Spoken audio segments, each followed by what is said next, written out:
of the Echo Chamber podcast, powered by Elgato Wave. Today is quite special and unique as we're going to be talking about a game that isn't World of Warcraft. I know, crazy. My name is Mitch and I'll be your host for this evening, and with me I have both co-CEOs of Echo, Mr. Rogerbrown and Scripe, but we are also joined by one of the most outstanding creators within the Destiny 2 scene, Mr. Cbgray. Long time no see, boys. Hello. Long time no see. Hello. So, we've been talking a lot off stream before the broadcast sort of started, but for our largely WoW-based audience, I wanted to sort of give you a chance, CB, to maybe explain to them, who you are, what exactly it is you do within the Destiny community. So yeah, why don't you let the people know a bit about yourself? Yeah, for sure. I'm CB or Cbgray, whatever, it works for whatever people want to call me. I have been playing Destiny since the beginning, and I mean, the main things that I love to do is what probably a lot of you guys saw over this weekend, which is casting raid races or, blind experiences. Obviously, not that it was a race yesterday, but the whole blind experience is something that we love to cast. So that's a big thing that myself and Evan F love to do, as well as long crazy challenges, usually where I'm just collecting all of something. It could be collecting all of the exotics in the game in one stream that could take 16 days straight, or things of that nature. So a little bit of the raid casting and a little bit of the crazy journey kind of streams and some stuff in between. I'm just kind of just a guy that plays the game and talks about it sometimes. You're basically as degenerate as these guys are in WoW. That's pretty much what you're saying. I am a degen, yes. Yeah. If there's some type of goal I have in place, I will sit in my chair until it's done. It's super cool. So I wanted to give Roger and Scripe obviously a chance to talk. I think the first topic we can touch on, as it's fresh in your minds, the big difference from coming from WoW, which you've been playing for I don't know how many years at this point, and going into Destiny raids blind. What was the biggest thing you guys noticed as you guys were playing yesterday? What was the thing that stuck out to you guys the most? Scripe, I'll let you go first. Probably how easy it is to get into the game, and it's clearly really hard to master, right? I also saw the first kills today, at least from the early bosses in Last Wish. Didn't get to the later ones yet, but it's obviously really hard, but at the same time it is very easy to understand the game. What you need to do is just hard to do it. And then the puzzles and stuff, obviously, it's a challenge, but that is a similar thing like in other games. I love how easy it is. It's like a plug-and-play microphone versus like some crazy tech that we have in WoW, and I really like it, man. Like just being able to. I played the game before we did Last Wish. I think I played maybe for like 12 hours or something, Destiny 2, and then I was ready to raid. In WoW, in 12 hours, I'm not going to be ready to raid anything. Yeah, definitely not. Roger, how about you? I think what impressed me the most, and this is the second time that I'm getting, let's say, bamboozled by this, is that even though I haven't heard too much about the game, so I'm assuming that it can't be that good, right? And then when I go and actually play the game, I'm like, oh my god, there's so much that I liked about it. I think, the graphics, first of all, like the room design, like it just feels like you're in, I don't know, like an actual raid. It's hard to describe it, I guess, but you just get immersed a lot more, I would say, in the Destiny 2 raids than, I mean, other games 100%. try to do that, but I didn't expect to be this into it. And just the level of detail that they put in all of these things is amazing. And like the puzzles, something always is something I enjoy in games. But I think just the fundamentals as well. I think that's the key thing, like just how the guns feel to play and the class abilities and everything. You just feel like you have very nice control of your character in a sense. Mm-hmm. And I think that's crucial, right? Like you don't struggle against the gameplay. You kind of just get into it quite easily. So yeah, I would say that what Scripe is saying, I do disagree in a sense. I do think that it's not as easy to get into it unless we had some help of like trying to understand the systems. But a game that's been out for so long, I mean, I'm sure it would be kind of the same if CB were to go and try WoW for the first time. He would be lost. Be overwhelmed, I'm sure. Yeah, so just because the game has been out for so long, there's like systems upon systems, Right. and trying to figure out what you should be doing can be a bit difficult. But yeah, what Scripe said, I totally agree. I love the fact that you know, just play a little bit, you get some guidance, and you can dive straight into raids. That's really cool, because I don't necessarily want to play for like 3 weeks to be able to get to the good part. I want to get the good part first, get hooked, and then try the rest. For sure. Honestly, I would just say this was like the perfect time to do this too, because this was probably, I would say, the lowest the barrier to entry has been to starting probably in the game's history. Because truthfully, just having the ability to get to max level through obviously that chest that kind of got you guys to 1810 pretty quickly. Same deal with getting some exotics, getting some decent stuff to start, and being able to dive into pretty much every single raid because it's at the 1600 level. That's not really how things existed before. And so I really do love that before we are getting like our climax, that you guys were able to jump in without needing to, let's say, maybe grind 4 weeks. Yeah, for sure. Yeah. And that's something that I actually had wrote down here as well, is like, for me personally, and I think CB can probably attest this as well, is the immersiveness of Destiny. You don't oftentimes find yourself playing a game where you're playing first person and encountering a raid like that. You know, you take WoW, for instance, or Final Fantasy, it's still very much an MMO, but Destiny grips you in a way that isn't really explainable until you actually go through it. And I think for a lot of people that I've spoken to as well, that's sort of the thing that really grabs them. It's like, wow, you really feel the attention to detail and the raid design that these devs have created for you. It's just incredible. And yeah, that sort of brings us to another topic as well, is like, how did you guys think of the mechanics for the bosses? Coming from your large experience in WoW, you guys have done thousands of bosses at this point. What did you think of the mechanics and how they were designed for the raid team? Roger's yeah, I'm just thinking, honestly, it's a lot different. I think like the information that is giving to you, it's a lot less info you have, and with that you have to figure out what needs to be done. Like, there's no tooltips, for example. You get a debuff, you don't know what this debuff is from, you don't know how you got it necessarily always. It's a lot different. Whereas in WoW, you have the tooltips, you have the WoW head, data mined, you make VCARs about it, and you know, it's more about how you play. You understand what every spell is on you.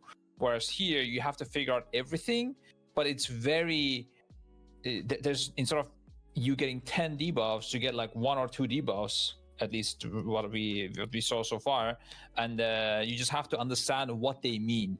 So it's very different, a lot more puzzle oriented than WoW, rather than execution oriented. But again, that's also because we were out gearing a bit the content. Yeah.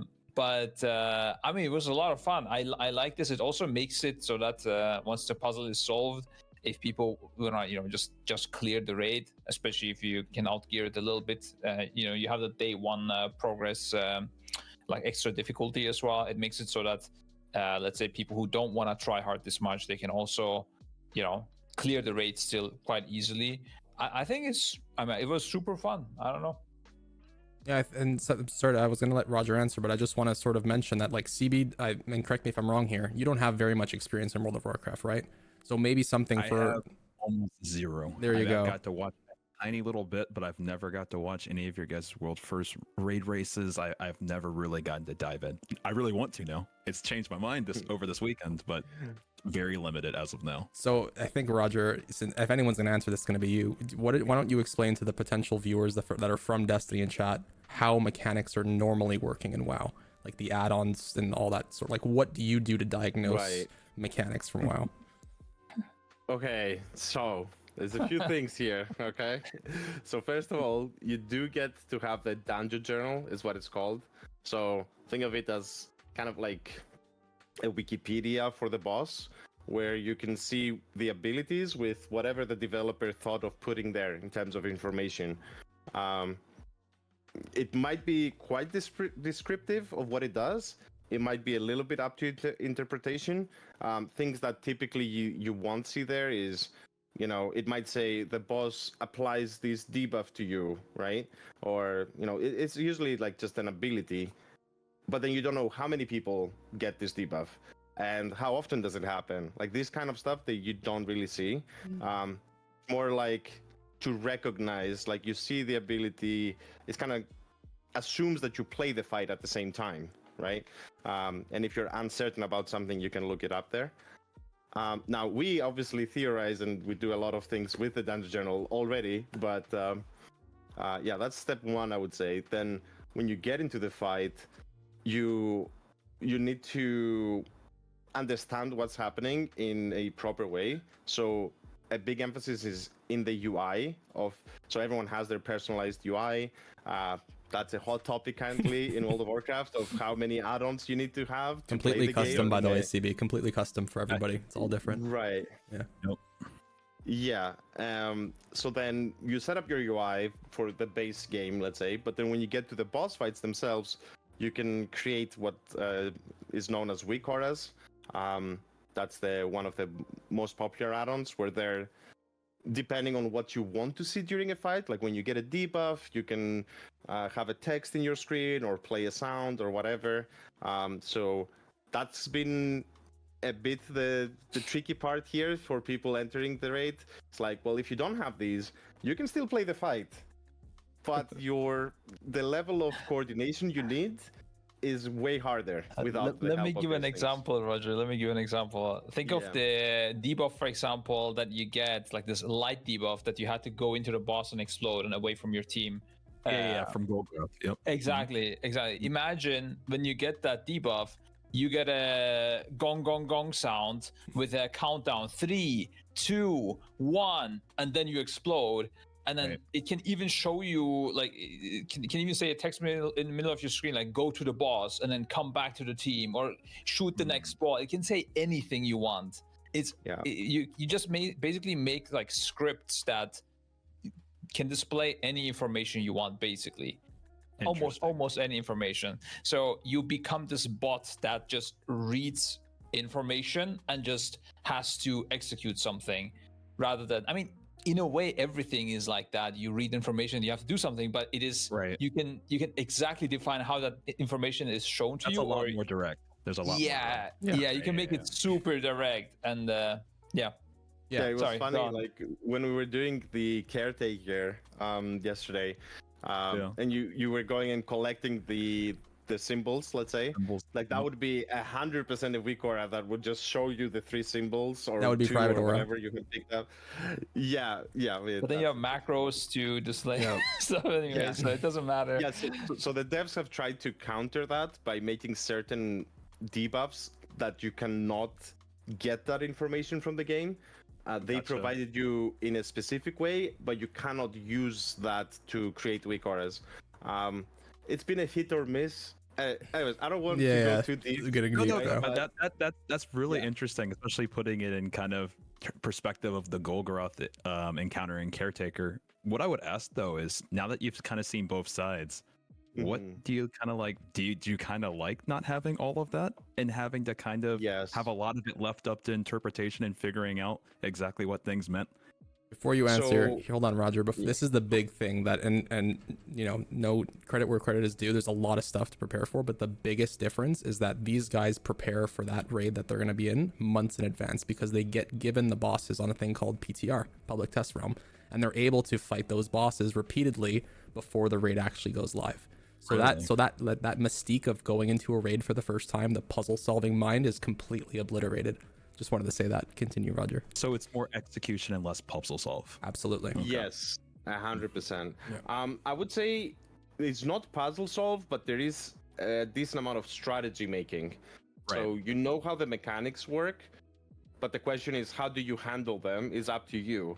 It's a lot less like, let's say, binary of like, like let's say the War Priest. Well, one guy steps on there, and then he sees who's next, and then you step on it, and then you step on it, and then you get the buff. Mechanics typically don't work that much that way in WoW. It's actually Final Fantasy works a lot more like Destiny does in terms of these mechanics and how you defeat bosses. It's a lot more puzzle solving there. But in Right. WoW, it's more like, well, you're gonna get hit by a ton of damage, and you need to hit the boss enough before he end raises. And there's a bunch of other mechanics. Try to create a strategy and maneuver around the arena and Gotcha. survive. Up to you how you do it. A lot more freedom in terms of do whatever you want, but obviously certain things don't work. And typically, right, like you will have the world first teams kind of set the strategies, and a lot of times that's just the strategies that every team will follow afterwards. But truthfully, like you could do a lot of different things in World of Warcraft encounters, and they're all kind of viable, I guess you could say. Yeah. So the puzzle's more like the optimization and the survivability, but not so much the I need to figure out what these symbols mean and where I need to take them and how this totem actually works. It's more how am I gonna get this damage to be able to actually kill, and how am I gonna be able to tank? That makes sense. Yeah.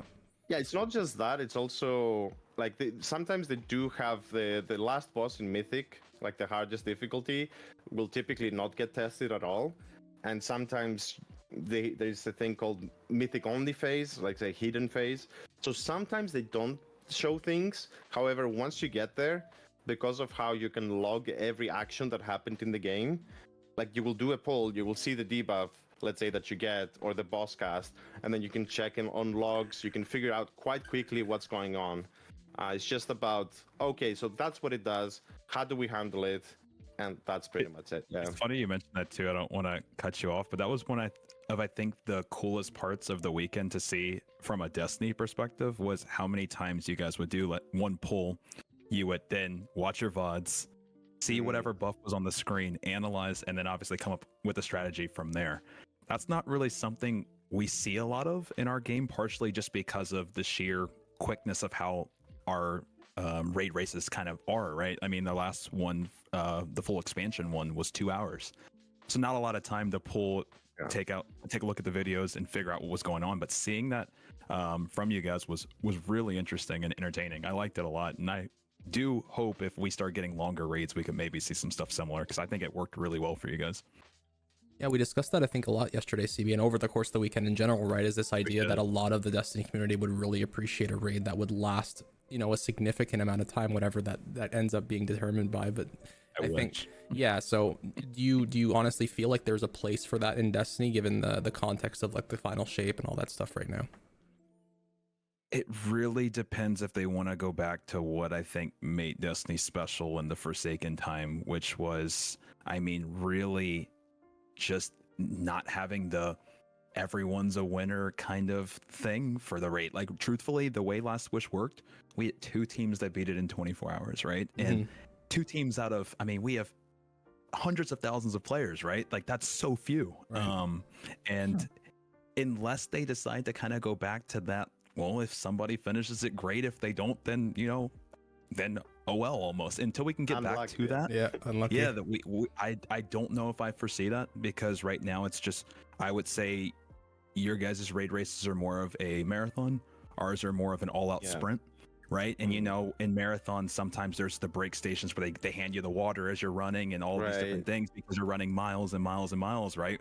We don't really get that station for water because the race is over before you could ever even grab a sip, right? So I think we would have to go back to what made I think Forsaken really, I think, on that top tier level. But what I will say is our director did say that this raid, he compared its difficulty to the second hardest raid race we've ever had in history, which was right before Last Wish, which was a boss called Valkor. He said it was on his level, and that truthfully was one of the hardest raid races I think we've ever seen. So if that's the case, then maybe. In today's current Destiny, though, Mitch, I would say no. Okay, fair enough. No. Yeah, I think I am definitely, I understand what you're saying. It's also another part is that in Destiny, just again making the comparison, it's way more similar, I still think, to Final Fantasy 14. Is that as soon as you wipe, you can basically go again instantly. Like, there's no downtime. In WoW, you have to res up, buff up, and all of that. So there's and sometimes run back to the corpse. I mean, yeah. So is that what, and I don't want to correct you, I'm just trying to make sure I'm following fully. Is that kind of what the rally flag's almost like eliminating, essentially? Pretty much. Kind of describe what you're... If you were to imagine it, CB, it's more Yeah. like if you wiped on, let's say, Crota, or whatever, right? You'd have to run back from the beginning of the raid all the way back to Crota type thing. Maybe not as long. There maybe be like a checkpoint a few bosses back, but like, yeah, when you have to corpse run, yeah. Okay, gotcha. I just wanted to make sure I was following. Continue, Roger. I didn't want to interrupt you. Yeah, there's more downtime for sure. Like in Destiny, you can just go again in like 10 seconds. There's no way you can do that in WoW, right? Like it would take you. Also, sometimes some cooldowns don't reset, so you need to by default wait like a minute or two for some things to just reset. But yeah, so I think combining that with the fact that the races are so short in Destiny, I totally get it. I am a bit surprised to hear that you don't have maybe an outside person, like a seventh person. Oh no, that's happening. That 100%. There are people that are scouting and watching others. That has, I mean, as things have gotten more competitive. I think I was more so talking amongst the group of 6. As like every single time after a pull, Scripe will pull up his VOD. I would see you looking at your VOD. I guess I meant more so in terms of the actual team members running themselves. But 100%, yeah, people have a person checking the other VODs, and it's gotten so competitive now that people hide their buffs. So let's use the example of unstable light, right? So let's say if I was casting Golgoroth with Evan, and then I see somebody explode, or let's say Scripe exploded the team, because we watched that a couple times just to pick on you for this one. I'll pick on everybody today, but let's say before you guys knew what the buff did, Scripe exploded his team. Now, in the world's first races, while Evan and I are casting it, I would have no idea why that just happened. I'm like, I have no, because I wouldn't be able to see buffs because people now hide even their buffs.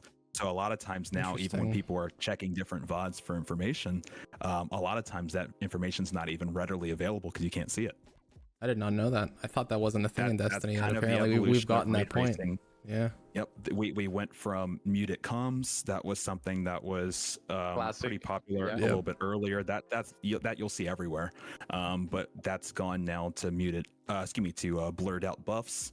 And God knows how far it might go in Final Shape. But that's kind of where we're at now. The newest kind of, I guess, hiding your screen innovation has been blurring your buffs. A couple years behind WoW, but it's catching up. Yeah, we're getting there. Wow, the WoW races go through some pretty extreme lengths to conceal information, but yeah, it's I mean that's just an aspect of competitive rating in whatever game, right? It's just anything to get a little bit of an edge, right? Yeah, and that's actually something I want to touch on too, right? Is like the very stark difference between rating in WoW and rating in Destiny, right? As we just were saying, corpse running, right? Like, I think, compared to a WoW raid, right, where you have all this trash and this downtime between bosses, it's very much the case in Destiny where they want you to focus on that puzzle solving to the point where like they will put puzzles in between bosses for you to keep your mind going. You know what I mean? And that's something I wanted to ask you guys about that, right? Like that's not something you guys have ever really experienced. These puzzles, these jumping mechanics. Like you guys were screaming about Hunter jump being the worst thing in the game. Like how did you guys? It is, right? Like, is there even a debate at this point? It's a very hot topic, but yeah. How did you guys think about the puzzles? I mean, Roger, we'll start with you. I think you mean the in between ones, right? Yeah, like in between bosses. Examples like the ships, like the ships would be an example. The maze before Golgoroth would be an example. The push ball. Yeah. I think that's such a way better thing to have in between the bosses than just some random trash mobs that we have in WoW. Like in WoW, you literally are just... It's so boring that a lot of people will just AFK during that and let the others clear the trash. And they're like, yeah, summon me to the boss, right? Or whatnot. So yeah, it is way more fun, 100%. I wish, I wish we had that instead. That's just nothing else to say, honestly. Like, it's just fun. You have a bit of laughs. You can I don't know, feel good about maybe one-shotting it, or laugh at your friend who fails. I mean, that's just way more exciting. Yeah, for sure. I'm glad to hear that. And yeah, CB, for context, it's imagine if you had like 1,000 thralls, but in packs of 5 between every boss you fought. but it was like you'd have to run to the next box. That's pretty much what it's like. It's very boring. But yeah, Scripe, what do you think? Gotcha. Yeah, I mean, I don't think it's a debate, man. Like, WoW has been, it's the same type of trash mobs since, like, how many years now? It's just boring. People don't really like it. Final Fantasy, for example, has no trash. It should be either no trash or there should be some sort of value. And the value that they see, from what I understand, is they want it to be feeling like you're storming the citadel of enemies, which is okay on the first time you enter it and you do like this AoE polls and stuff, but when you're re-clearing the raid weekly, eventually it gets just very boring and unnecessary. And if they add something like this, it would be a lot more chill. I don't know also how many times you have to even re-clear the raid in Destiny, or how you do it really, but to give a perspective how bad it is on certain raids, when like Sepulchre, which was the last raid from the last expansion, was notorious for that. We had made it so that everyone would run, pull a bunch of mobs, aggro them all, and then reach the boss. Everyone dies, and we have a soulstone, which basically reses a person, and we just soulstone a healer. So we run to the boss, die there, res, and then he would res the rest of the team, and then just pull the boss. So essentially trying to skip as much as we can to even do that stuff, right? Completely avoid it. Yeah, death skips is what we would call it, and it's I mean, that's really bad if you think about it, right? Like, what are we doing here? Right. So it is funny. I'll mention a couple things to that. First, with the death skips, it is funny as you do get, I guess, further into raiding. Sometimes if there is a person that, can't make it through a jumping puzzle, sometimes they'll leave and then come back when you get to the next boss, as a little bit of an equivalent. But but outside of that, I guess the two things I want to say is that I also really like how they give you that break in the action that still is like really immersive, right? Because it kind of goes back into that immersion that you guys were talking about, not just boss, but seeing all these different environments, seeing, everything in first person, as you're mentioning. It just gives you this like almost second to breathe right before the next crazy boss that is thrown in front of you, that I think has always been cool. The other cool thing that I think you guys will notice once you dive a little more into the game too is the first time you go into a raid blind and you experience those jumping puzzles and mazes, you're just trying to get to the next part, right? So you're just trying to make your jumps, you're trying to find out how to get through the maze, and that's really the big thing the first time. And when you're racing, you try to do it as fast as possible. But the cool thing that Bungie also does is they usually put a ton of secrets in all of those as well. So one thing that you guys didn't even know is you guys passed tons of secret chests and other really cool Easter eggs and goodies. In almost every single maze and jumping puzzle that you guys did, there was at least one chest or one secret room that normally the progression is first time, blast through it because you're trying to win, obviously, right?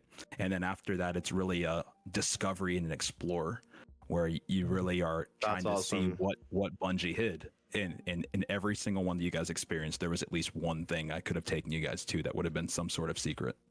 So I remember there was this when we were in a maze, like where it's like really dark and Narco got lost.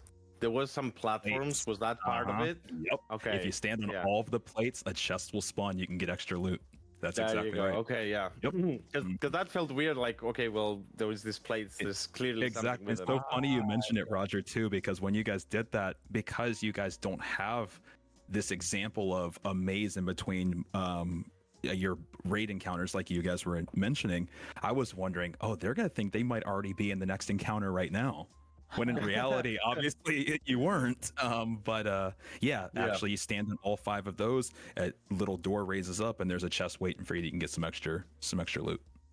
Yeah, that is something I wanted to touch upon. And it's like, it's a lot more blurred lines, let's say, in Destiny. What is a boss fight? Like sometimes you have the obvious thing, like what was the king we defeated? Orcs, yeah. Yeah, orcs. Yes. Yep. Like that's a big king. You gotta kill him. You can't mistake him, right? Yeah, that's definitely a boss. Yeah. But then we did the first part of the raid where it's like, you gotta bring all these balls into the center, and like it's I don't know, it's kind of cool, but you don't know what to expect necessarily, right? Like it can be completely different style of encounter. I don't know. I think that's pretty cool. That they can be so innovative essentially, and it's not like in WoW. One thing that has happened is that we've fallen a lot of times into because maybe they create so many bosses as well, which I think is a mistake personally. But they create so many bosses, so ultimately you have a lot of similar designs. So typically you'll have in every raid you'll have a council boss where it's, I don't know, 3 bosses, and you need to kill them all at the same time, or kill them one at a time and decide what you kill first. It's very, very repetitive. You have the tank and spank boss, as we call them, right? Like the Sludge Fist, where it's a hardened raid and you just need to nuke them down. And these patterns like repeat quite often. I mean, don't get me wrong, there are some innovative fights, of course, but yeah, I have. And maybe I'm maybe I need to play more Destiny, and I will start noticing. Yeah, no, but maybe I'll notice some more patterns there as well. But so far, man, every fight has been so different from each other, and it's amazing. Yeah. SCB, I guess that's a question for you, right? Do you, having so much experience in the game, do you think that those patterns exist? Like, have you spotted that stuff and caught on to things being relatively similar, able to draw parallels, between bosses and stuff? Most definitely. I would say there are eventually, as you're describing, only, I guess, so many ways you can skin the cat, right? And so many ways that you can innovate. I mean, so I would say Destiny players that, raid frequently do get eventually used to, are there plates anywhere, right? There were a decent amount where you guys needed to stand on certain plates. Like, I'll give you an example. Even let's take how you guys stood on the 3 different plates for War Priest. You guys also stood on 3 different plates for Caretaker, right? When you guys were doing your DPS, there was 3 different ones. You went to the first, you went to the second, you went to the third. I would say plates are definitely one that we see some similarities. Sometimes you might need to pick up a relic. That's something that we're used to too. So there are different ways of like drawing parallels, but I would still agree with what you're saying, Roger, in your initial observation that I do think Bungie's main, I would say competitive advantage thing that they bring in this game is how well they are able to innovate in the raids. Like, not so much in everything else, I would say always. Like, I do hope that we can get some of that same innovation in some of the other places, but in raids, it's always their top tier place. Like, I would think that's where they save the bulk of their innovation. And so, very interesting. Yeah. Something I wanted to touch on as well. Sorry, Roger, you want to say something? No, go ahead. I wanted to touch on the sort of gameplay loop that you guys actually didn't really get to taste very much of, right? Having played just a week. You guys didn't really get into that cycle of the gameplay loop of Destiny, but whereas WoW, you have a lot of experience, right? And what I'm talking about is more like the sort of carrot on a stick, where when you're done your raid for WoW, there's this a plethora of things you can do. You can go do Mythic Plus, you can go do a bunch of activities that would essentially reward you with gear that is more than likely equivalent to Mythic gear, somewhere in that realm, right?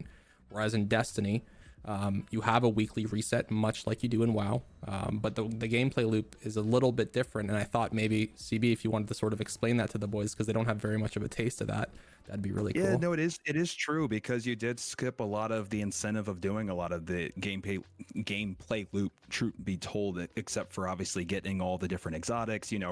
Roger was saying he hated hunter jumps, and I said go get stompies, right? So that would be an incentive to still go do the loop, right? But in terms of power leveling, that is normally a part of what really feeds the loop. So normally when you start the game, you start at 1600, which is what you guys did before that first little mission that you did that was called New Light. A lot of people know I've done a whole lot of New Light in a lot of my challenges. So New Light's like a forbidden word for me. But so you start with New Light and you start at 1600. Then normally after that, there's this grind of progression where you're trying to get to what's known as a soft cap. And truthfully, just about any activity in the game will get you to that soft cap. And then there's something that's called the power cap, or that's traditionally we just call it the power cap. And you can only get to that by getting powerful tier rewards from certain activities. So things like some of the older raids, maybe things like dungeons, maybe things like turning in certain amount of bounties, for example. And then there's a tier that's called Pinnacle loot that will get you to the Pinnacle cap, which is 1810, which is what you guys got to actually within 30 minutes. It's quite easy for us, honestly. Yeah. So getting to 1810, that normally requires only loot that you would get from raids, only loot you would get from dungeons, only loot you get from grandmasters, some of the hardest content in the game, as well as some easier ones as well to kind of balance it, like from doing maybe 3 strikes or 3 gambit matches or 3 crucible matches. But traditionally, you only get a certain amount of powerful engrams and pinnacle engrams. And once you've expended all of those, and let's say I'm trying to get to 1810, but let's just say maybe I capped at 1770 and I've used up all of those engrams. Traditionally, what people do after that is they have to wait until the following Tuesday to then start doing those activities again to go get more powerfuls and to get more pinnacles. So now maybe next week I get to 1790, and then maybe the next week I get to 1805. And, you know, it keeps you playing a lot more than, I would say, if you do skip all the way to 1810, because a lot of that main incentive is getting your power level to max. And then after that, it really is more getting the weapons you like, crafting the weapons you want to use in raids, optimization, builds, exotics. But I would say the main loop usually is getting all of your powerfuls and pinnacles, waiting for that following Tuesday, and then repeating the process. That's kind of how they get you on that loop. Also, story usually progresses on that Tuesday as well. So you might do your weekly story for the new season, for the new expansion, and then they'll follow it up usually on the next Tuesday with more. That's kind of the loop, I would say. Kind of a Tuesday loop. Yep. And I just wanted to draw the disparity, right? Because it feels, and correct me if I'm wrong here, CB, is that the amount of things you actually have to do on a weekly basis at the top end level, right? Besides grinding exotics or powerful gear or whatever you want to grind, like artifice armor and stuff like that, the pool feels a lot smaller, but still equally as rewarding as it does in World of Warcraft, where you have all these activities you feel like you need to do at the end of the week before it resets, because otherwise you're really missing out. So it feels a lot more like you can accomplish what you want to do in a week compared to WoW. And I'm curious to hear Roger and Scripe's thoughts about if that existed in WoW, right, where the pool felt smaller, like you didn't have to go do your 10 Mythic Plus dungeons for your vault and then do the raid and then do all these other things. Would you guys feel more like the approach to the game for new players at the very least would be a little bit easier? Like it would be easier for you guys to, or for World of Warcraft to have newer players come into the game and feel not overwhelmed by all these things in WoW? Start with you, Roger. Oh, me again? Okay. I was giving Scribe a chance. Yeah, so that is something, it's hard to tell, honestly, for a new player perspective. I think also maybe, CB, you also struggle a little bit to understand our perspective because we're new to Destiny. It's like you've played so many years that some of these things are just like, well, obviously, yeah, you do this and you do that. So it's hard for me to know how it would feel for a new WoW player. I will say that they've done a better job recently, not in hard incentivizing you to do certain things, and go a little bit more relaxed on it. And they're definitely looking at going in that direction by giving some more quality of life things. That in the next expansion, the big thing in WoW is the warbands, where everything is account wide, so you don't have to worry too much about your weekly stuff. Hopefully, right? Like you don't need to grind reputation on both characters, for example. I don't know. I think the bigger problem for WoW is the things we mentioned earlier. Personally, the add-ons, like setting everything up just to get started. I think that's a bigger hurdle. Like that's what they should tackle first. In terms of the weekly loop in WoW,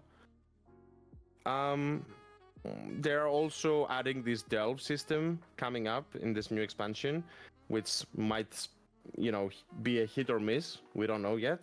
But that is targeting that newer audience, I would say. Some easy content. I don't know what's the equivalent in Destiny 2, if there is one.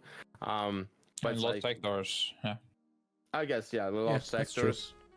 Something relatively easy you can get into. You can get good enough gear to play the game without. Yeah, so I think they're working towards it, Mitch, to answer your question.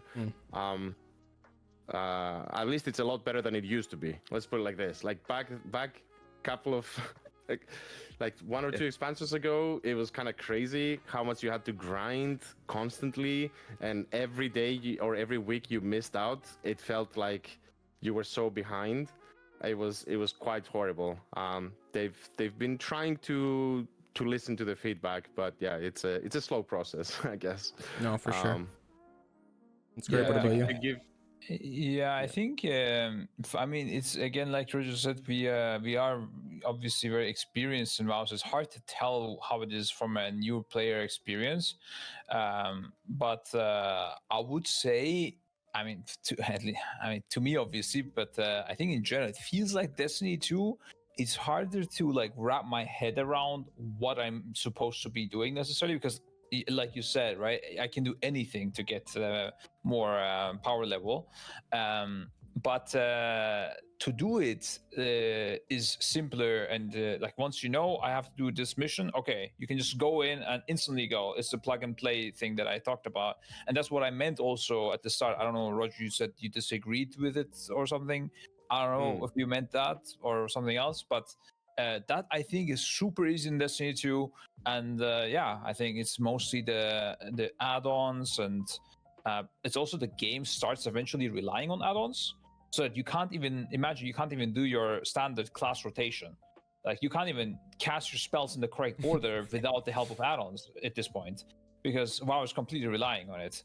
Because you have like 10 buffs you have to track that is in a list that's like moving up and down, because you keep getting new buffs, and but you have to be fully tracking them. It's horrible. I think that is the biggest thing that overwhelms players, and also I think again, I don't know how complex Destiny 2 is.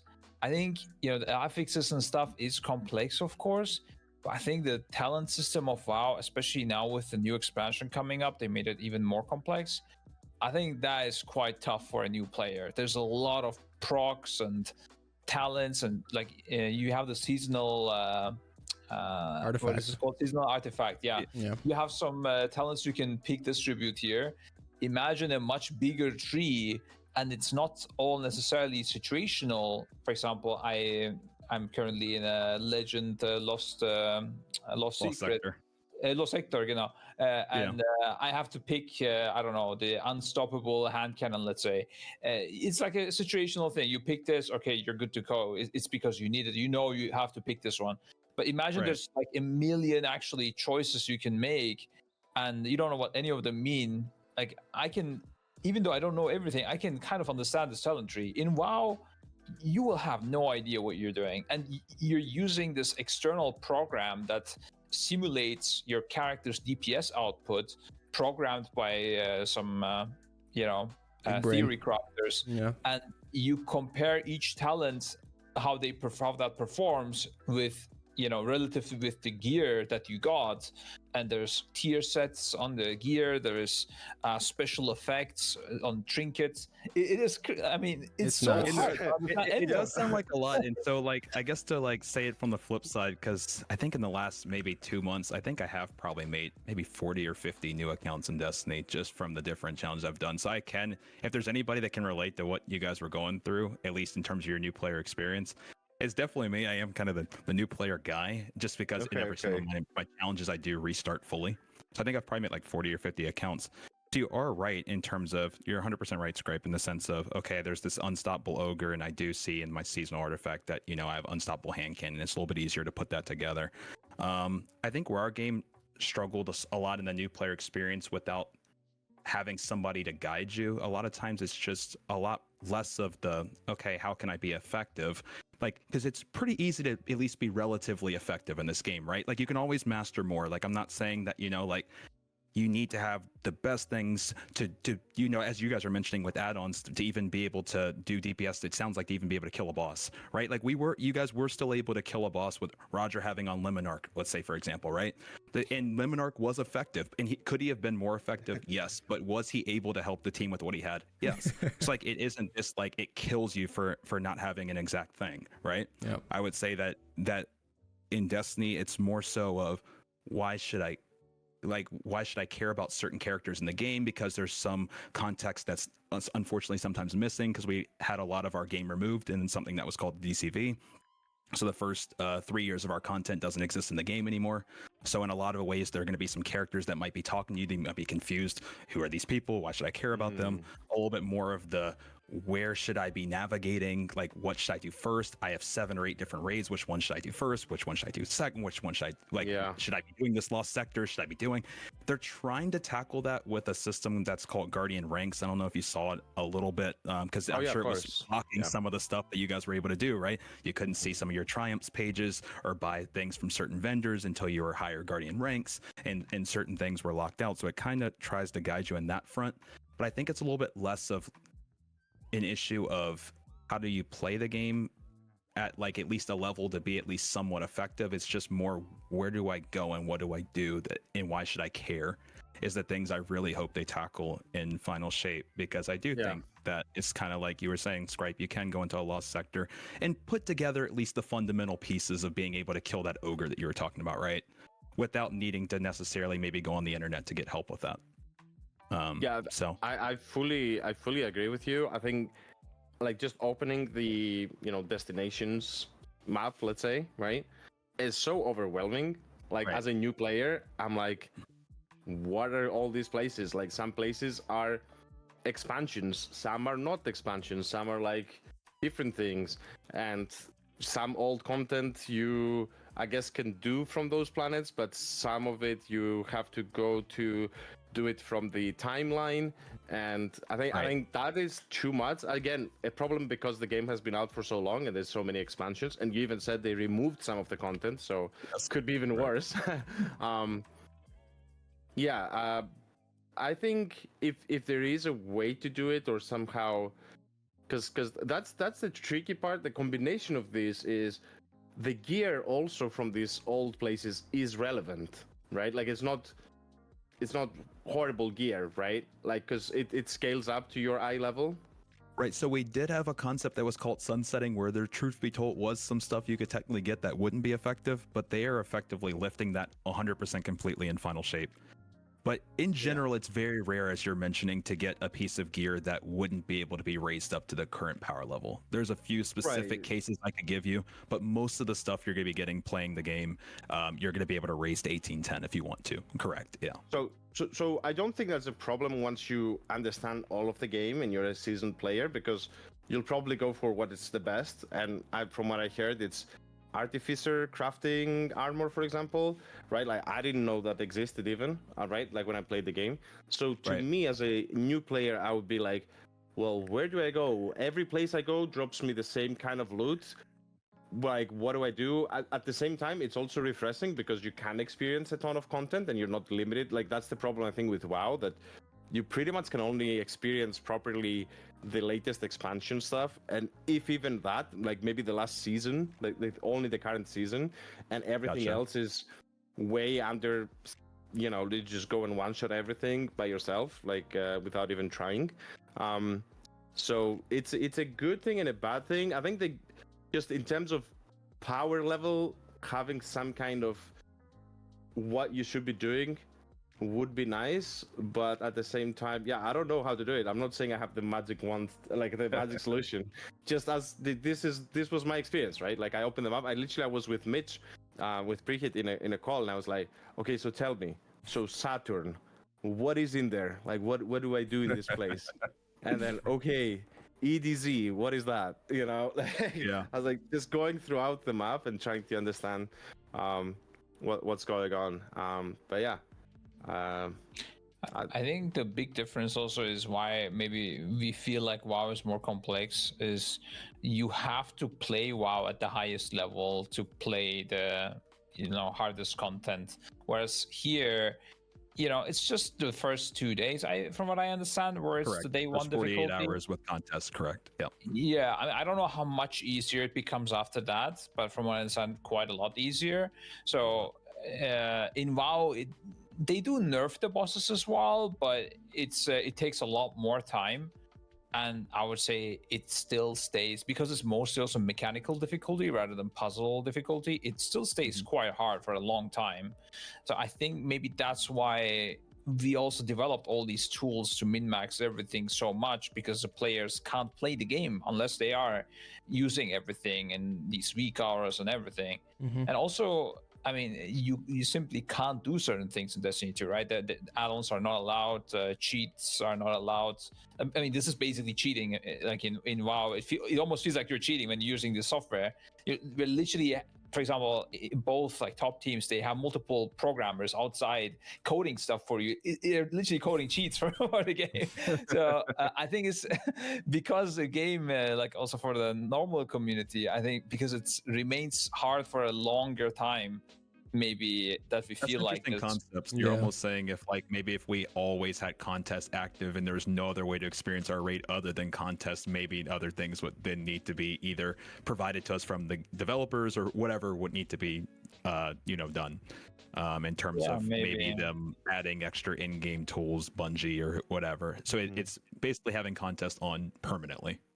Yeah, what also happens is the casual player base tends to just dislike the top tier raiders more. Like there's like a clear, I mean, I wouldn't say like everyone. There's a lot of fans, obviously. I mean, we have a lot of people who like us, obviously, very nice people. But there's also, there's this other side of the coin where people are like, the game is too hard because they are designing it for the top tier gamers and they don't like it. They want the game to be easy, and we have some of that as well.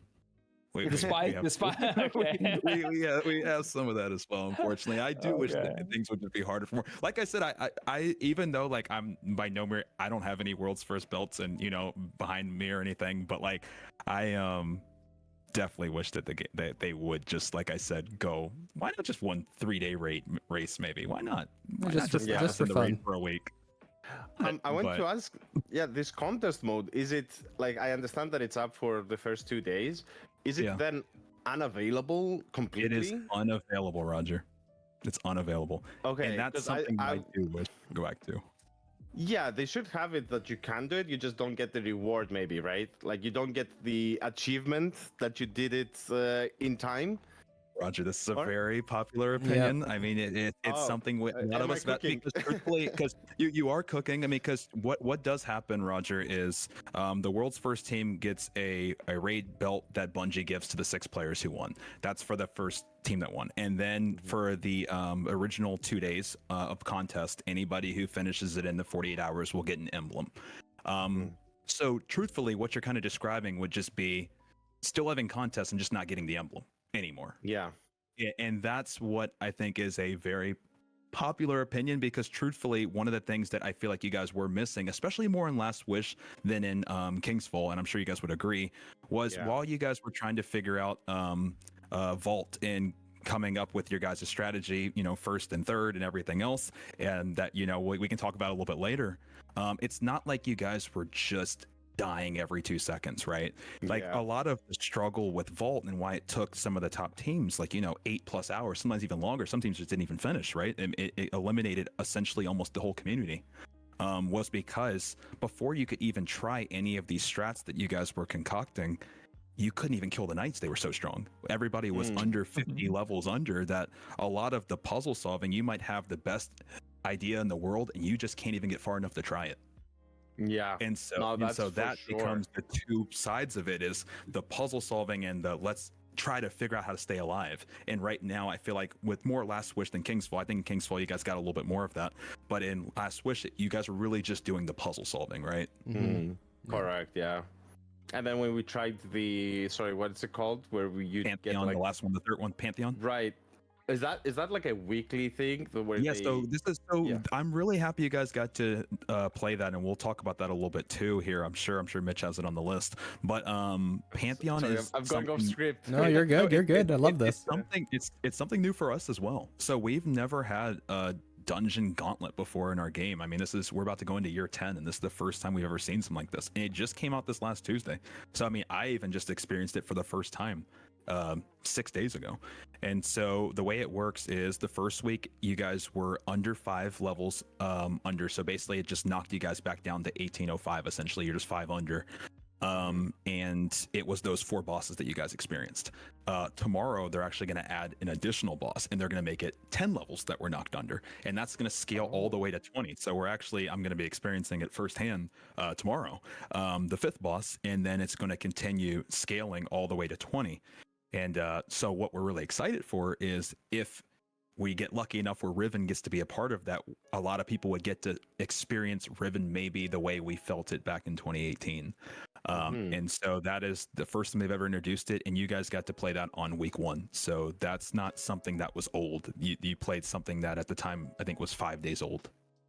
Yep. That's awesome. I didn't know that. know that. Yeah.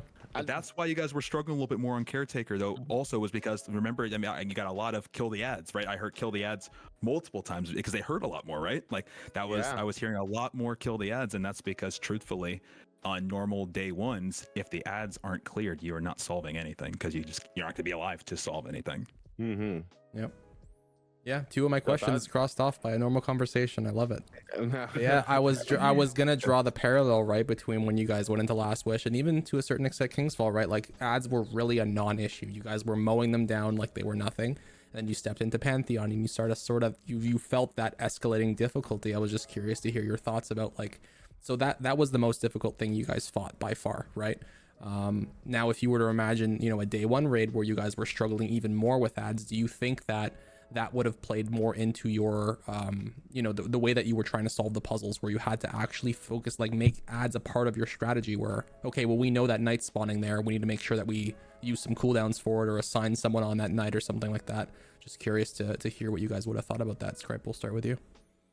Yeah, for sure. I mean, we didn't even really think about it. Like, for example, I saw in the world first clear the Warlock was using my other ultimate even. Oh no, but that was because they didn't have the well yet, right? That's what I was told. But like, I didn't even really pop anything on that. I used my heavy weapon, unloaded the thing, and then it was fine. I could solo it. Narco was one-shotting mine for sometimes just for fun. Like it was super easy. We didn't have to consider it. Maybe we would have also, like, how we do it with VOD analysis. Maybe we would have done it even like we would have valued each pull more, because getting to the part where you have to do the puzzle matters a lot more as well when you are wiping to random other stuff. It would have been definitely assigned though, like a cooldown assignment, who does which ad and when. I don't know where they spawn. If that like we didn't even care to think about, is there a spawn order to these or something like that? That would be something that we would consider for sure. Yeah, I mean, for sure. Roger, what about you? Yeah, I think apart, first of all, yeah, I do think Last Wish was definitely on the, below the line where I would have liked it. Kingsfall was close to it, I would say, but I think the Pantheon was pretty nice. Like, I think I enjoyed that the most. Like the Caretaker, I would say was the highlight, just in terms of, because I mean, it was cool, all the other bosses, but you kind of, like, as soon as you solved the puzzle, there was not that rush of like, oh, can we do it? I guess War Priest also was a similar thing. Yeah, so I definitely would like it to be more of a challenge, just numbers-wise. The one thing I did want to ask though is, and this is the feeling I got. Okay, correct me if I'm wrong. Okay. So I'm gonna compare it to WoW. So in WoW you have gear, and generally that gear has, there's 4 like this main stat, which is whatever. It's just increases. Think of it like as your power level, I guess. And then you have secondary stats, and there's like 4 of them. That's it. And you get to choose, if this piece you prefer mastery or haste or crit or like discipline, strength, intellect. It's like that, CB. Right. Yeah. So, but that's so yeah. It's more like the armor pieces, right? But we don't really have the weapons equivalent. I mean, we have the trinkets, sure, that they are all doing random stuff. Like I can't even explain to you what it is, because everyone is different. But generally with this formula, and Blizzard does a decent job, I would say, even though if you ask the community, they would disagree.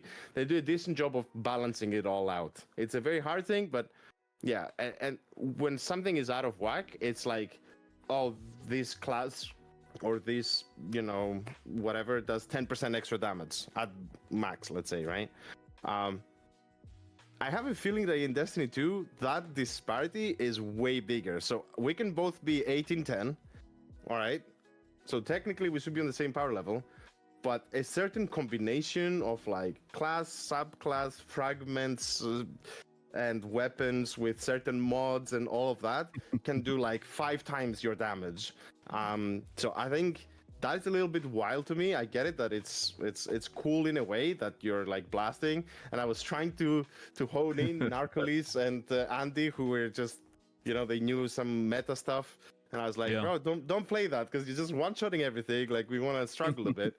But just the fact that you can do that, I think, is a little bit alarming to me. I don't know though, right? Like, maybe that's just the way it is in this game. But truthfully, Roger, I will say this is the strongest we've been and the most power crept we've been. So there is a bar that has just been broken over the last couple of years in terms of how strong we can get. Truthfully, you're not wrong. I mean, can be an 1810 character who can, if they're not sure, you know, how to optimize their mods and their supers and their exotics and everything, that might be doing minimal damage. And then there might be somebody, you look at the wipe screen, you're like, how did you do 6 million damage? Right? You can have that can exist. And I do think that is slowly but surely become the new in-game grind for a lot of players. What used to be the number on the screen trying to get to the max level, like that truthfully was a lot more of the grind, I would say, in the earlier days of Destiny 2, as well as it was pretty much all that mattered in Destiny 1. But now a lot of that in-game has shifted to how can I optimize my build the best? How can I make sure that I have these fragments correctly and my super, popped at the right time with this exotic to make sure that, you know, I'm doing optimal damage. And that's why a lot of times you are seeing, I know you had talked about, I think we had talked about Scripe. Did you say you looked at a solo of one of the bosses? No, you said you looked at the world's first of the bosses. Sorry. Yeah, world's first, but that's how some of these bosses have even been soloed, just because of that strength. Yeah, I mean, someone pointed out in chat earlier ago. Someone pointed in chat, Pantheon got soloed yesterday. All of what you guys did yesterday got soloed by one character. That facial reaction, is exactly what most people think. Yeah. How is that even like? Strand Titans are broken. I don't know. We have some amazing gamers in this community. I mean, some of them, I'm looking at you guys in chat right now. You guys know who you are. I'm looking at a lot of you guys right now, but there are some just amazingly talented gamers in this community that are insane. I mean, I can't even put into words, to be honest. Wait, is there a video of that as well? There is, wait. There is, Are you saying there's a human being with a brain capacity big enough to remember 3 symbols at a time? Is that what happens? I know, it's insane. I mean, so that accomplishment is insane, but truthfully, it was even a massive accomplishment when I remember like a lot of the community was watching. There was also a gamer named Vendetta who, because you guys just did Caretaker, so I know it's fresh in your brain. When he soloed Caretaker for the first time, that was like a really huge thing in the community as well. So it was really cool. There's been a lot of really cool stuff like that. I'm glad to hear you guys enjoyed the Pantheon though, and the difficulty. I think that's probably the closest you're going to get to a modern day, you know, raid under-leveled until obviously Final Shape comes, right? So I am happy that you guys were able to finish the first 2 raids and get a small little taste of that. How much harder is the day one compared to the Pantheon we did? I knew it, man. You gave me some hope. Just gonna keep it completely true. But I was so happy though, because truthfully, with where you guys' experience level was when you guys went into Caretaker on Pantheon, I think is the closest you will feel to it. And it looked almost like you guys were in it. And the only reason why I'm going to explain, it was really the only time where there was this whole rush every single time to just barely get enough damage, and then the final one you just barely, you guys were able to get to Final Stand, and by the end of Final Stand, I don't know if you guys realized you were really close to wiping, and that's because you guys were pretty much all out of ammo, right? Almost everybody was out of ammo. I heard it from almost all of you guys. I'm out of ammo. I'm out of ammo. I'm out of ammo. And that a lot of times is you're using so much of what you have just to barely make these damage windows, right? To get to those Final Stands, that a lot of things that really tripped a lot of us up in day 1 of Caretaker was just not having enough ammo when you got up there. And so a lot of people were switching to a weapon called Outbreak, and because it's a primary weapon that obviously you don't run out of ammo. And we were all having to use Outbreak to even do enough on Final Stand to get past them, and that kind of became the strat that day. You were switching mid-fight, right? Right, mid-fight. Yeah, that's because for no one sure had the ammo. play. And so when I heard all of you guys screaming no ammo, I was like, this is the closest they're feeling right now to like really a lot of the issues that we have. Because one of the big issues that I told you guys you weren't experiencing was dying a lot to ads. That was one thing you guys got to feel. And then the other thing obviously is the learning. You guys learned a lot of new mechanics and put it all together. But then the third part is actually having some sort of stakes to using your ammo or saving it, right? It was the first time I feel like you guys had that, oh snap, I burned all my ammo and I need it.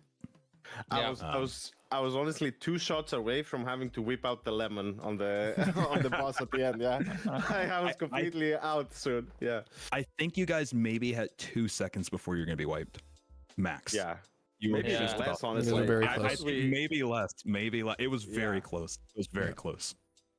And it was really entertaining to watch. That's also, I would say, that's also a bit of a difference, I guess, compared to WoW. That in WoW, typically, if there is an enrage timer, you will know exactly when it is, like down to the to the decimal point, right? So, but there you don't really know, right? Like you just go. And I will say this: I noticed. I do want to apologize a little bit for anyone that was tuning in. That man, this game got my blood pumping sometimes, and I was just getting a little bit more vulgar than usual. You playing this game? I was just like hilarious. So into it. It was great. Because when you just have this guy who's just smacking you all the time, and then suddenly you're in the plate, you finally did the puzzle with the symbols, and you're just doing the damage burn. Some emotions came out. You guys had some legendary quotes that just go the middle, shoot the symbols, and boss do something. in my ass. I mean, there's so many, man. They were so good. Yeah, you guys had some legendary quotes, but it is interesting that you mentioned that the kind of final stand and not really knowing that it was coming. But one of the things that I guess has been a little more helpful in D2 for players with a little bit more prior knowledge would have been that final tick of health. If you see that, like kind of like there was like a line that kind of separated it from the rest of his health bar, and that normally is like what represents a final stand. So they don't really keep it a secret as much anymore. Same deal when you guys were in Oryx. Remember the first time you guys did Oryx, you guys actually wiped on final stand because you didn't kill any of the ogres and detonate the bomb to keep you alive. Remember that? Yeah, that was in King's Fall. And it was also on Riven, I think. It also had and on Riven. But funny enough, now to draw the parallel in Destiny 1, and we'll just use King's Fall since it was reprised. The Destiny 1 version of King's Fall, they didn't have that sliver, so no one knew about a final stand. They'd never done it before. So the world's first race, the first team didn't know a final stand existed. They wiped, and then a team got it right after them. Wait, what even happens? I don't know, because I think we just started. So you guys, what needed to happen was you guys had a certain amount of damage you needed to do to his chest, but you needed to detonate one of those bombs to stop him from wiping you guys. Just I thought you were talking about Riven. Sorry. Oh no, Oryx. Sorry, Oryx. Yeah. Oh, okay. Yeah, so you needed to detonate a bomb to continue being able to do damage to his chest. Funny enough, you guys detonated both of them at the same time. On day 1, you did one at a time to have more time to do the damage you needed. But with the amount of leveling you guys had, you didn't really need to. So you didn't, like, with those bombs, you didn't stun him for a longer duration if you pop both of them. Compared, because in the the earlier one, exactly right. You're right. You did for getting more. That's correct. So that was funny. It was also funny that you guys. I want to go in for the viewers who are watching too. Just even ask. So what was your game plan for when you were doing the 3, 2, 1 on the bombs? Just as a recap, and then I want to let you guys know what you were missing. So it was when the boss would hit the hand. Well, initially we tried timing it randomly, let's say. Right. But that didn't work on both ends. Like once we blew it up too soon, once we blew it up too late. So then we kind of looked at the VODs and we said, okay, the boss is doing this animation. Let's try that and see if that works as time-wise. And then we just did it and it worked. So that's what we used. It almost worked for all. You guys did even do it one time on the slam and it slightly were just too early. It's funny. With all of your VOD review, you guys picked up on every single thing except for the one thing actually was he just says, Oryx just calls the darkness. And it was just saying that every time. He was just saying it every time. And none of you guys noticed in your VOD that one. In the chat. There was actually. I actually did see it. I actually remember it now, but I thought those were some ads or something. Nope. I just was like skipping through the wall and didn't care about it. I was like, they keep going right past it, and they've been so good at showing capturing every little buff. And that was the only one that I think over the 3 days, none of you guys ever said anything of, at least that I had heard. It was funny. And it would have told you exactly when you should have been doing the 3-2-1. Yeah, I think we weren't really paying attention too much to that. At least I wasn't. I was mostly focusing on the buffs and debuffs section, let's say, and not so much. What do you call that? Like an emote or something? I guess the text thing, because it was the same thing. Because when you guys did notice it, is when the War Priest started the sequence. It was in the exact same spot. Yeah. True. Yeah, but. Yeah. Yeah, it took us a while to realize that one. Yeah. Yeah. But that's just going back to this. I really enjoyed you guys just doing your VOD reviews and finding a lot of those things. That was really cool. I did really enjoy that. I've just been sitting here smiling, listening to you guys talk and reading chat, and all the one-liners you guys come up with this weekend was incredible. I also asked chat for a couple of questions. If Roger, Scripe, or CB, you guys want to open up another conversation, feel free. But I got some questions from chat for all of you. Sure, go ahead. Yeah. Okay. Cool. So the first question from Snipe1 UI's Archer. What were your thoughts on the music during the raid, or just when you guys were playing? Scripe, go first. In general, man, it's so good. I mean, I don't know. I wish we had this as well. Right. Final Fantasy does a great job as well. I mean, Destiny does it's completely different style, but it's also so good. The best part for me, music-wise, was in the Whisper mission. Oh yeah, when you enter the green room. Yeah, it's like, I don't know. These guys who are making this game, they're like true music artists. I don't know. That it fits so good into the room as well. But I mean, I'm not an artist. I can never imagine even thinking about coming up with something like this. Like that. How so good it fits, it's insane. So Michael Salvatore is an absolute legend. He's an absolute legend. And Scripe, one thing there before I let Roger say what his favorite or what his thoughts were, that mission was a secret mission that came into the game right before Last Wish, and getting to experience that along like the mysterious just nature of the whole way that day went. There was another planet that used to exist called Io, and on Io, if you killed this mini boss during a public event, a portal would randomly spawn on top of a hill. You'd go into a portal and then you'd be teleported into that mission.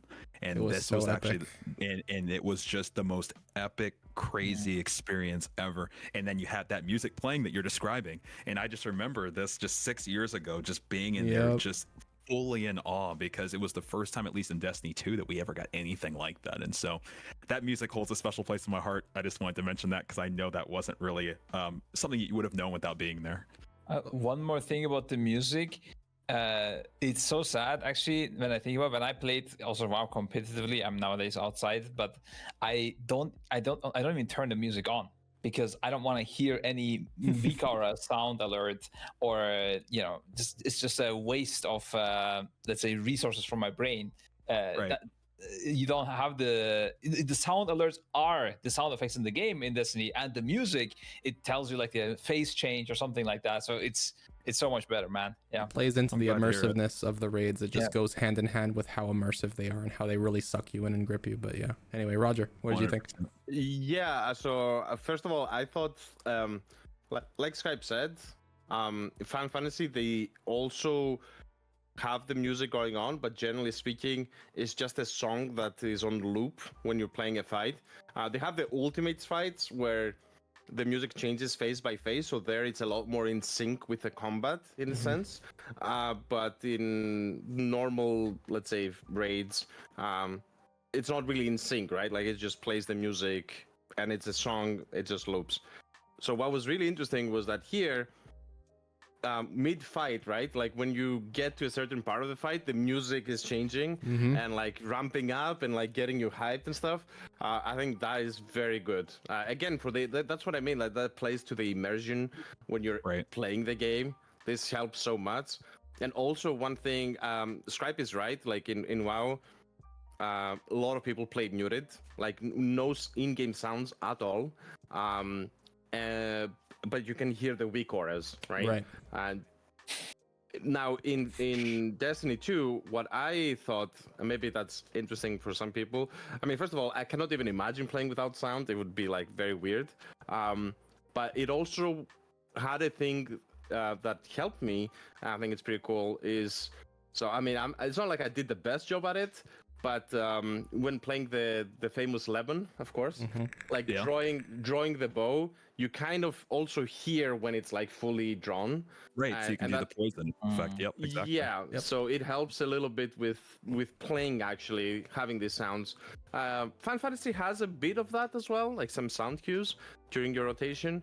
But yeah, I can't imagine. Like I'm imagining I would have done way less full draws if I didn't have that. Yeah, that's something I personally feel strongly, and I'm sure CB feels the same way, is the audio cues and certain sounds in the game. Like I think like people that have played with it know this exactly what I'm talking about. Not Forgotten, the special sound of that hand cannon when it shoots, or Whisper. There's so many things in the game. There's so many things in the game that have a distinct sound that like will stay with you forever.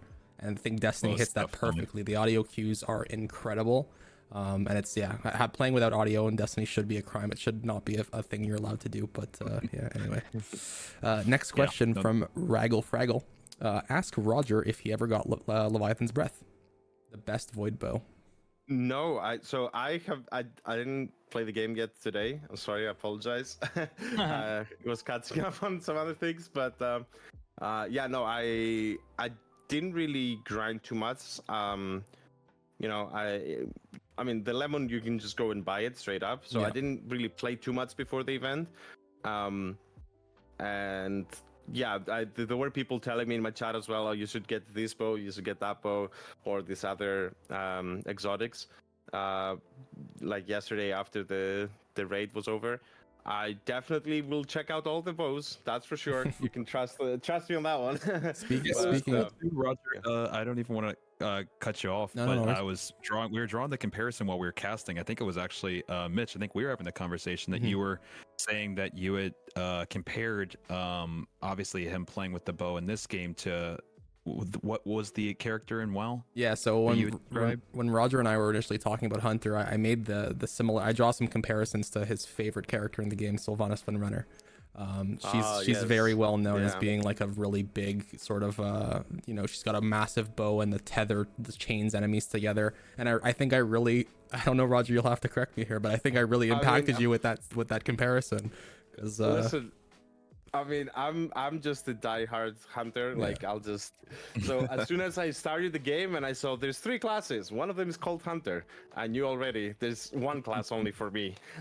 So I picked that, and then choosing between the different subclasses, definitely Void sounded, like after talking a little bit with Mitch as well, it sounded way cooler to me, and also a little bit more different, like. Because you start the game with Solar, and that's what the game recommends you to try out and all that. And I played that. It was fine, but I could tell that it's mainly like just a full damage spec kind of, whereas the Void is a little bit more supportive, let's say, right? Like you put the tether, and then you have Narco do 5 million DPS. He doesn't realize that a lot of that is due to your tether. It's fine. I'm not mad. It's all good. But you do the tether, you spawn some orbs. Like I kind of went for that kind of build where you spawn a lot of orbs and ammo for your friends. And I really like that. And the Invis is actually a really cool mechanic. I actually really like it. And I think if the item level or the power level we had was more appropriate, or if we were to be in a -50 level power for the contest mode, that's when it would come a lot more handy, right? Because Invis is like, oh, I'm dying, pop the Invis, and it's a great way to res your teammates, a great way to knock out maybe some late mechanics of staying alive if you can't move. It was funny though, Roger, I do want to ask, since you brought it up, because we were talking about it a little bit while you guys were trying to figure out Golgoroth. Did you ever notice when you had the gaze and you went invisible a couple of times that you were losing it? Okay, I want to make sure you didn't notice. I realized it. I was checking the VOD. Here's where the VOD checking comes in handy, right? Because you see when I press the invis and then it says like the gaze vanishes or something. Failed to capture the gaze. Yeah. And I think, I'm not sure if that's what happened, but there was one time where I was a little bit uncertain if it was that or not. So I was in invis and then I shot to try to get aggro, and I think I got aggro, but it it's like you kind were of bugged out. you were invis, and shooting takes you out of invis, but you shot it Yeah. technically while you were, so that was why that happened. It Yeah. was still because of it. Yeah. It was. Okay, so that's It- yeah, that it was. made sense. And then since then, it did feel a little bit awkward because doing that job, I didn't want to say it because we already have been doing it, and there's a thing like we don't change too much if it's working. But it did feel like my subclass was playing a little bit against me doing that mechanic, if you know what I mean. Because then I had to think, okay, I'm gonna pop my invis here or do my dodge and all of that. But then I need to shoot a random bullet before trying to take aggro from the boss, or while I'm getting shot by the boss. I mean, in the Pantheon, we figured out a nice strat with Frago to like have it a little bit more structured. But on the first kill we did, it was a little bit all over the place, like running about with like balls coming all over the place. And I wanted to invis, but I'm like, if I do it, well, then we're gonna break the thing. So Right. yeah, Yep. not the best maybe class and subclass to play that mechanic, but overall, yeah, it was. I really enjoyed it. Like I'm glad. You know, after speaking to Mitch, like, he was definitely right that I enjoyed it a lot. Class The, fantasy is real. Yeah. So It something was cool seeing you guys tackle that. Sorry, Mitch. No worries. I was just going to mention for you, Scripe, specifically, if you can convince Roger, because I know he's a little shaky with his time sometimes, but tomorrow, and correct me if I'm wrong here, CB, the Outbreak mission's coming out. Is that true? No, I think it's May 14th. Okay, well, correct me if I'm wrong, Chad. I believe we have one more week, right? If it's not tomorrow. I think we do. I think we have one more. If it's not It's the tomorrow. 14th. Okay, so It if it's the is. It's one 14th. more week. So, Scribe, One more you week. need to convince Roger, and you guys need to do this mission together. It is also a very epic questline puzzle solving mission that I really think you guys should do together. It's going to be really cool seeing you guys try to figure that out. I would agree. Wait. Just to give some added context, and I didn't mean to cut you off, Scripe. It's kind of similar concept to how I was describing your experience with Whisper, how you had that portal that you went into before it.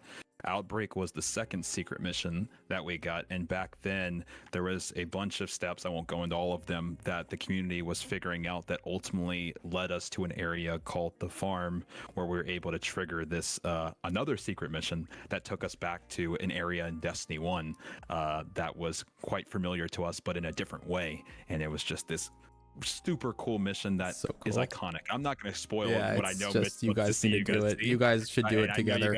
I know you guys know what Mitch is alluding to, but he is right. It's truthfully, in my opinion, one of the best pieces of content Bungie's ever made, and they had it taken away for since Long time. the end of 2020. So it's been almost 4 years of it being gone, and it comes back next week. Okay. So he is right. 100%. It's, Is that a 3-man? it's a type of 3-person content? thing, correct? It is. Okay. Yeah. Yeah. I'm down. Yeah, Let's, 100%. Yeah, for sure. Seeing you I guys mean, do that would be so cool. I know the only thing next week is MOP release event as well in WoW, but True. I doubt they would overlap it. I don't think it will overlap. I mean, yeah, I don't know. I mean, you said 14th, right? hmm The 14th, correct? It's a Tuesday, so once again plays into that What loop that we were talking about too. Wait, what time does Server it up, release? I think is 8, 7 p.m. 7 or 8 it- here. It would have started to just compare, because I know we have different time zones, 5.5 hours ago if it was today. Yeah. So I Okay. guess just 7 p.m. minus 5.5 CST. hours. Yeah, chat's good. Okay, I think that's fine. Most likely. Marketing The calendars. MOP Let's remix go. is the MOP remix is on the 16th, so that's not an issue. Oh, I think. oh it's is it on mostly- Thursday? Yeah. And guess Okay, what? okay.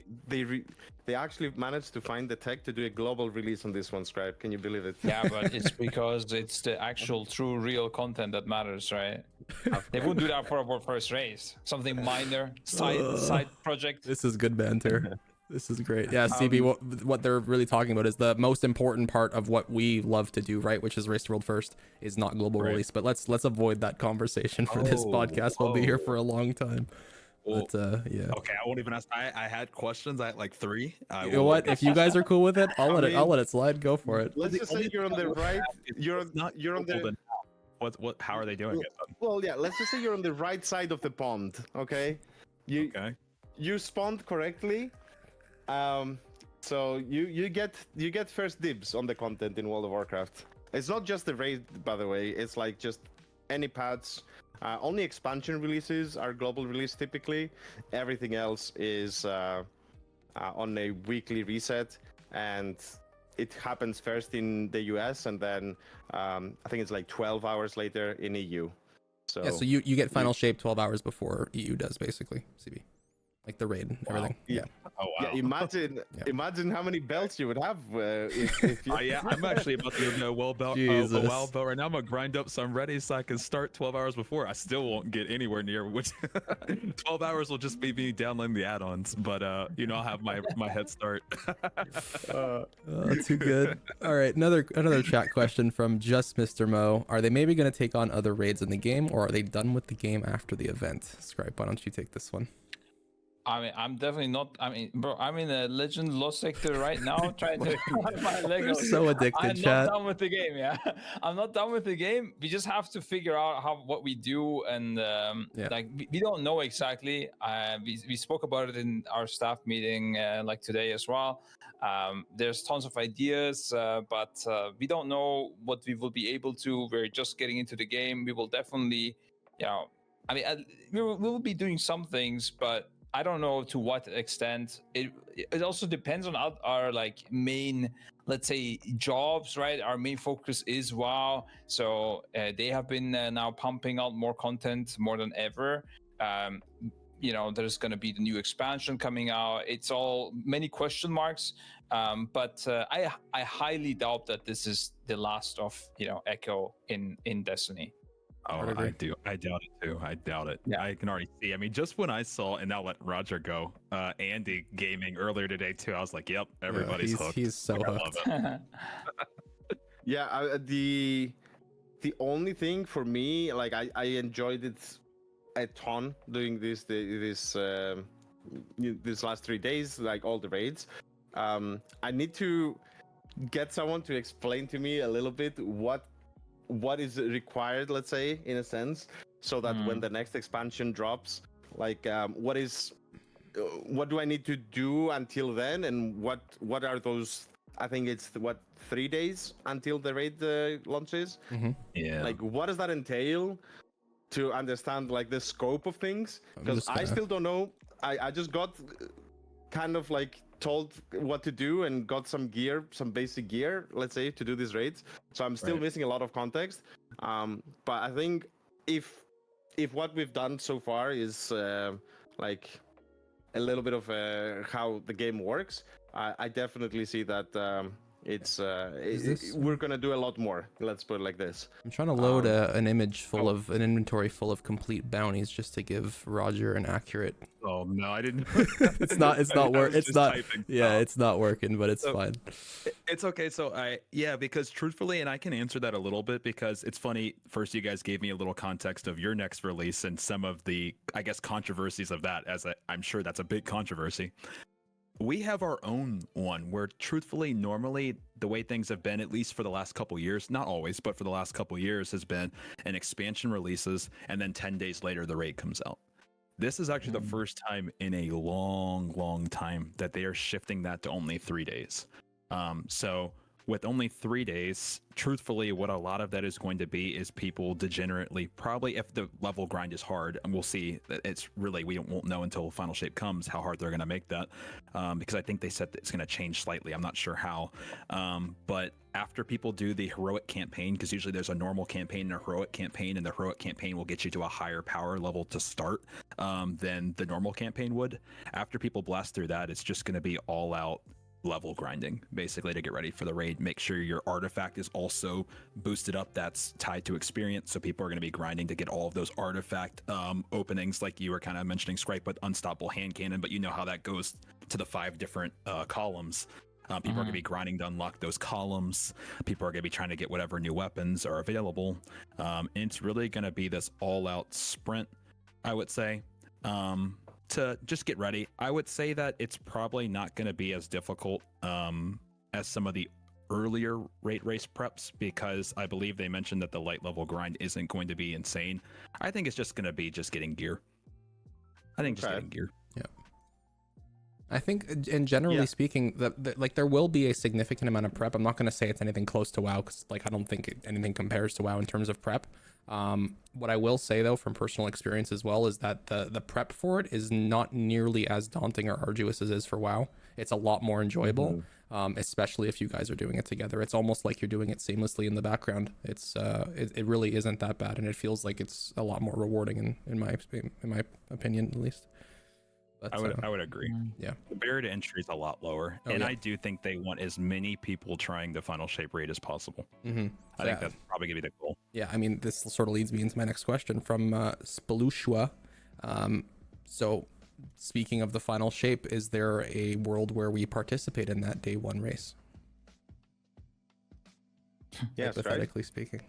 I mean, there's definitely a world. I mean, we're not going to be participating to win, obviously, right? We're not going to win for sure not, but we will. I mean, I don't see why we wouldn't play it if we have the time, right? If nothing is like nothing crazy is overlapping, I would say it's even quite likely. But yeah, we wouldn't be competing. We would just be playing it and trying our best, let's say. I think the goal would be, like, if I'm getting Kill a to boss. guess- Kill a boss. Yeah. Yeah, but I don't know. Like this a topic, I guess, that trying to, like, similar to how we entered and started playing Final Fantasy 14, and then the new raids came out after that. We've typically stuck to just doing those raids blind, right? So that is something probably that I'm guessing we would still want to do, right? Because Yeah. I don't know how it is, but I'm taking a wild guess here that when you tie a reward to 2 days and then it's gone, and there's people streaming it, I'm guessing the vast majority, let's say, of people will just copy the strats from the teams that have streamed it and cleared it. Now, I don't know. It would have to be something to figure out if we want to do that. Like, if it is looking unachievable without looking up how other people do things to get the 2-day clear, then we might want to do that. I don't know.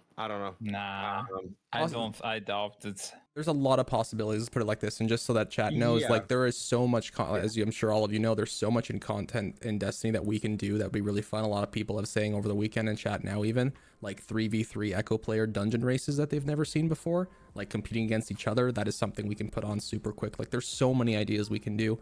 The good thing and the thing that's the most important is the boys love Destiny. It's been an awesome weekend. We've had such a blast, and seeing them have as much fun as they have has been super, super cool. So yeah, it's And I'll tell you what, it's super cool on the other side too to see so many suggestions of, you know, these ideas and to see how many people enjoyed watching you guys play. I know me personally, and I know we were already talking about it before the podcast even started because we were yapping before the podcast started. Almost half the podcast was before.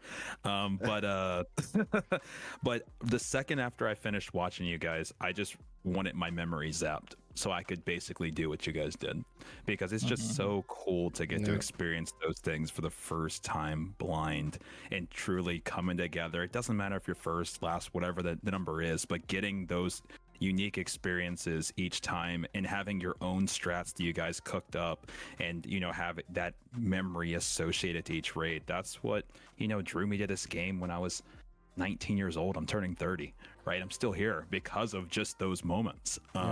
Like, so it's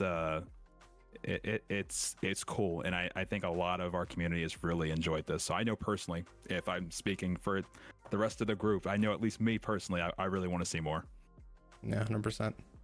Yeah, what I would give to do Whisper Mission for the first time again, man. That stuff is like, it's literally a rite of passage. That you guys did that, especially Scripe. I think you sold it, right? Like that's the way it's intended to be done, man. It was so cool. But yeah, I'm out of questions. Do you guys have anything else? Yeah, I want to ask actually, now that you mention it. So, is it a common thing for, let's say, clans or like just groups of people to prefer to experience these raids blind? Like, let's say new raid releases, is the common thing that everyone kind of just what is the strat and just copies it and they're done, or is it you know, more regular that teams just go and do it blind? I think it depends if you're really trying to get first. I think that truthfully things have Yeah. gotten so competitive now that I think it just depends if you're going for the belt or not at this point. Yeah. I'm not I talking mean, about that's- the top of the top, right? I think Yeah. yeah, But there's it makes plenty of people that go in blind. Yes, like that is Mhm. the pinnacle experience, in my opinion, in this game is That's awesome. experiencing those moments and learning those strats on your own, like not having every call out be the right one. I think you guys were calling like there's a call out you guys were calling Painter. And I was Boring like, bird. oh, that actually does kind of look like the Oh the yeah, different that's, paints on the. I think and that's was what I like, said. yeah, you did. Yeah. But I was like, at first I was looking, I was like, where is he saying this? Like, oh, okay. And and that's honestly the cool thing. I mean, I remember like on comments were Spires, so like, good. there's so many cool call outs that I think everybody does on the first day that then they become more unified, right? As things become more standard and optimal strats become developed. But that first day, you can't recreate that. Yeah. So there's a lot of people that do blind. That's so good. 100%. Yeah. 100%. That's a bit the sad thing, I guess, in WoW, right? Like, you don't really have anyone doing any blind raids because that's how the game has become, anyways, right? Like, you Right. get the dungeon journal, like I said, and everything. So there's very little discovery. I don't know how many people do it. Some people might do it, like, don't get me wrong. But when we're talking, about the highest difficulty, like mythic rating, Right. I don't know. I would say it's like the vast minority that does it blind.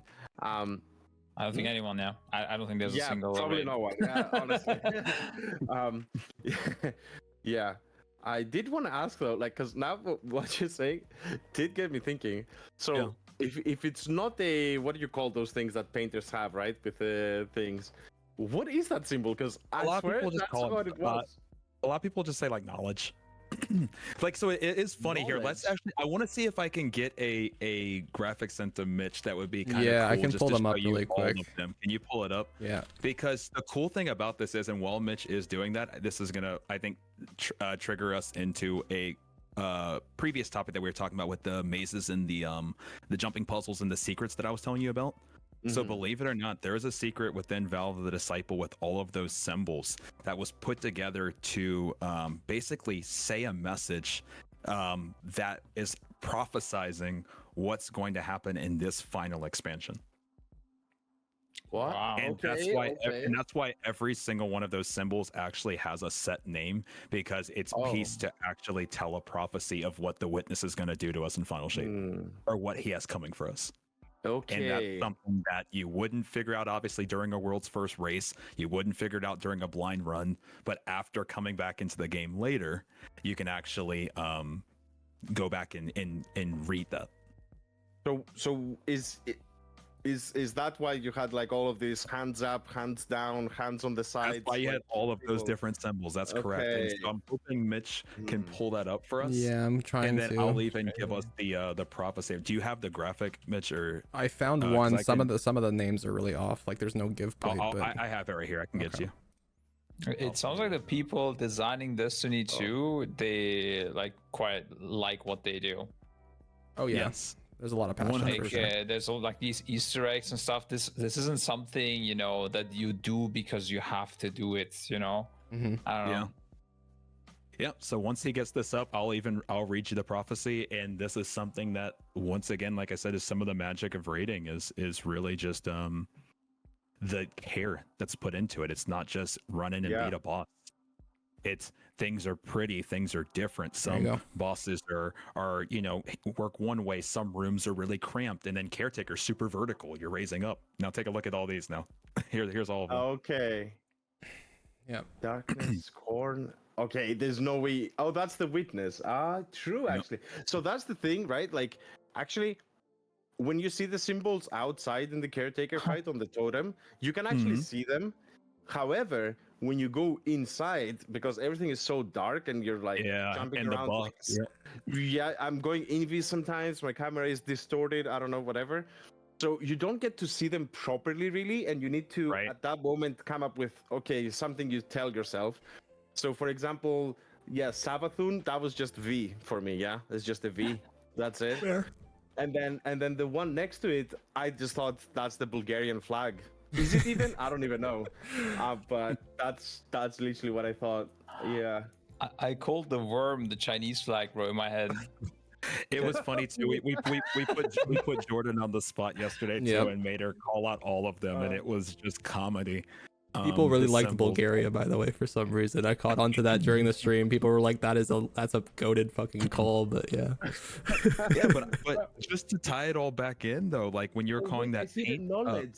there it is. When you're calling that It's- painter, it's like I a was like, I brain. never would have guessed that before, but you were just thinking the painter's palette, and Yeah.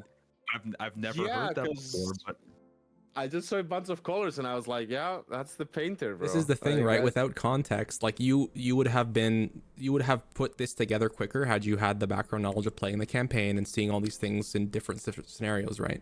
But yeah, I mean, for a first pass, you guys did pretty good. But hold on, like these are the names, like the official names, right? That's not what. correct. These are the Okay. official names, correct? Yeah. Okay. Because I was like, if you tell me that the call is scorn for that thing, I would be like, bro, that's no way. But that's the Who comes up with Scorn's that? clan's like icon type Oh. thing, you know what I mean? So that's something like that dates back all the way back to Forsaken, so Uh-huh. people are familiar with that. Okay. Yeah. Okay.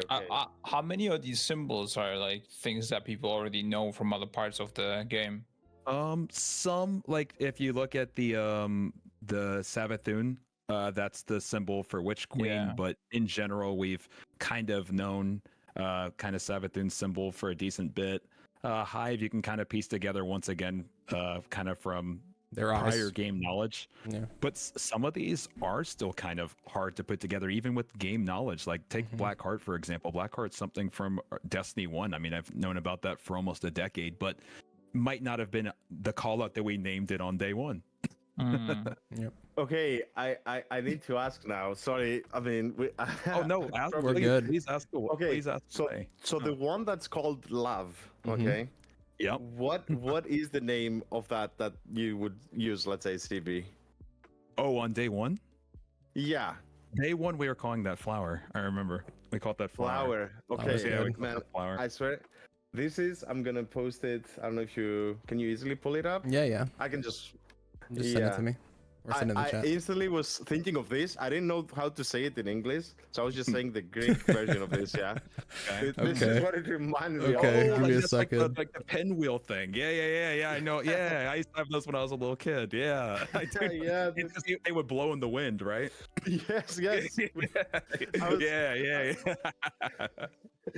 Oh man. Oh my gosh. I'm good. curious now because we didn't really say these too much. It was mostly for us to remember them, though, right? So I was just kind of like saying it to myself, Yeah. right? So Yeah.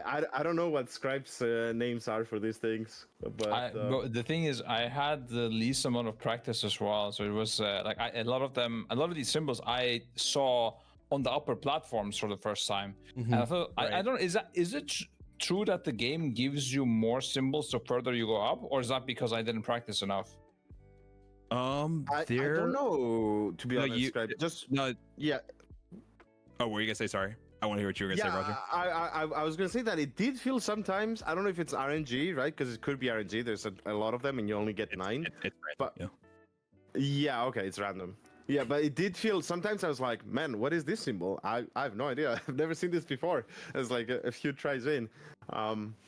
Yeah, I think the easiest ones by far, though, I think were the ones with like the humans with the hands, like the Yeah. worship one, the guardian one, the drink Yeah. one. I actually thought it was a fountain. I guess what is that? I don't know.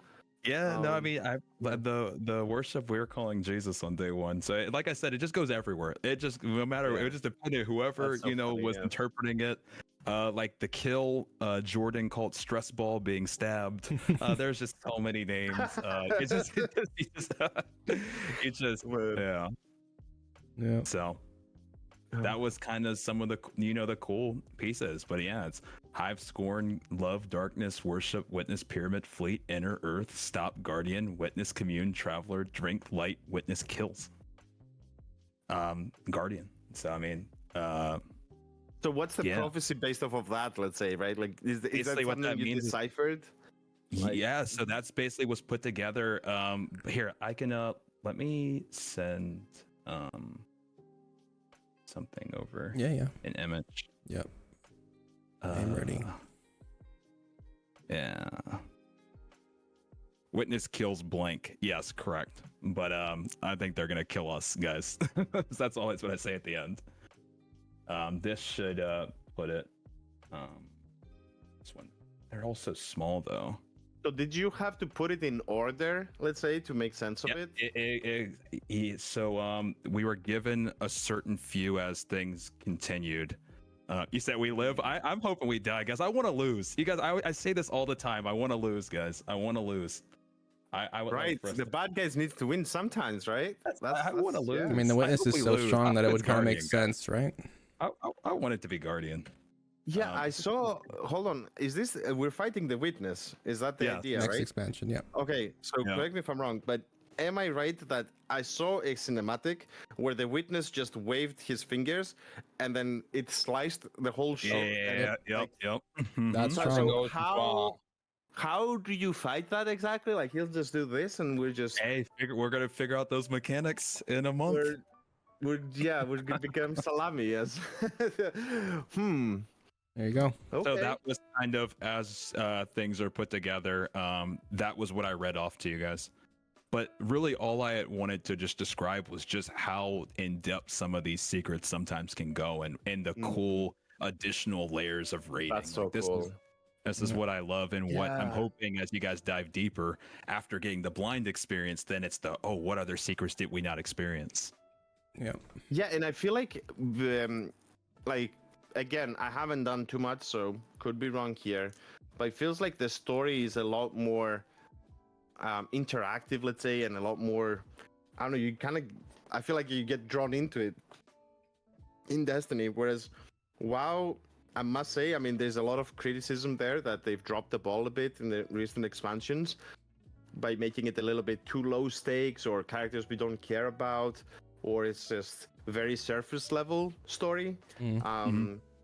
And I think and also it's a lot of like, I guess, like no one sits and reads a whole quest, because a lot of times you get disappointed, like, oh, there's this quest, okay, I'm gonna read through it, okay, it was boring, I'm not gonna read the next one.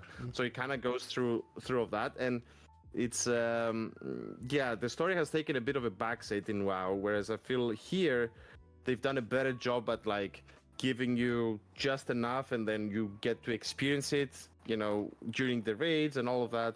I don't know, it just felt a little bit. I don't know much about the Destiny universe, but Compared to it WoW, felt at least. more interesting. Compared to Yeah. WoW, at least, you know what? I mean, this is maybe just me, but I feel like the stories really got convoluted over the years. Like they've added in retcon and they've done a bunch of things to change up the story. At least in Destiny, and CB, you know more about this. I'll let you go. It's mostly been about the Traveler at its core, basically its entire life. At its core, I won't lie and say we haven't strayed sometimes ourselves. Right. We've had some instances of that as well over this 10-year period, but 100% the main theme is light and dark. We've veered off to the side a few times, but ultimately that is the story that's coming together between the Traveler giving us our light and a thing that literally has been known as the darkness that we've been hearing about since 2014. And this is supposed to finally be that conclusion between the light and the dark. Destiny's always been on a 10-year plan, and this is year 10 coming up. Oh, wow. Yeah, this is year 10. Wait, so they had this plan from like the beginning. Yeah, that they talked about back in 2014 that this was a 10-year plan, and that's the crazy that back then it was kind of crazy to hear, right? I'm just some 19-year-old kid hearing 10-year plan. Yeah, right. I'm not like we playing this game for 10 years, right? And Right? right. Yeah. I didn't even really like shooters that much before, honestly. So I remember hearing that because truthfully, for me at least, what got me into this game was I was familiar with Halo. At least I liked the E3 reveal trailer, so it got me interested enough to try it out. But when they were saying 10 years, never in my wildest dreams did I think that actually meant 10 years. So, but We're but here, here we yeah. are. Yeah. here we are. Less than a month away. Here we are. Yeah, so that's something they are doing a little bit more in WoW now. So, I don't have any insider info, but it seemed like in the past they seemed to take it expansion by expansion, which is like on a about 2-year cycle. And of course, they were working, let's say, one expansion ahead, kind of. But it seemed like the story was a little bit not as cohesive, and they kind of were making it up as it went. But now they've, in this last BlizzCon, this last November, they announced like what they call the World Soul Saga, which is 3 expansions. So we expected about 5 years or so. I will take 5 to 6 years, and it seems like they have come up with like a proper story for the next 3 expansions, and maybe that will be a lot better than what we used to have. Because I do think, right, like when you have a long-term plan, you can do this, like you can plant these ideas, you can do certain things, and it feels like, oh, right, I remember from back then. Whereas now it's a lot of like, oh, we're going to a completely new place, and well, if you want to know some more stuff, you should have bought the books. They released some books. I'm like, what are you talking about? Like, there's nothing in the game that kind of prepares you, and it's so yeah. Hopefully this time we're gonna get some good story. But yeah, I'm definitely interested in the Destiny lore by getting introduced to the game, let's say. So that's a plus for me in terms of the devs, how they've made me feel about it, let's say. I feel like a lore session binge from Lord Daddy himself, Bife, is in session for Roger soon. Rewatching all the videos that he's made. Yeah, the lore is really good about Destiny. It's very, very interesting. But yeah, I think we've ran long enough. Do you guys have anything else? I have one question for CB. You can ask away. I'm here as long as we want to be here. I'm loving this. I mean, honestly, like I said, I woke up this morning and was like, I don't get to cast again. I was sad. I missed you guys. So great. Ask away. Here it is. I'm gonna put you on the spot. Okay. All right. It's not pre-planned, chat. Yeah. So it's not scripted. Yeah, I already have you it were written telling down. us how you've done some challenges, right? So you.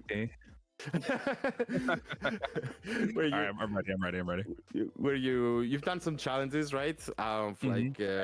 Trying to get all of the exotics and all that. So, which is really cool. We discussed it off stream. Sorry, guys, a little bit.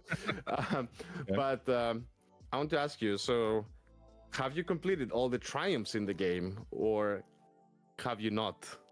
So I actually, funny enough, don't care at all about the triumphs. Isn't that so weird? No, that is very weird. That's right.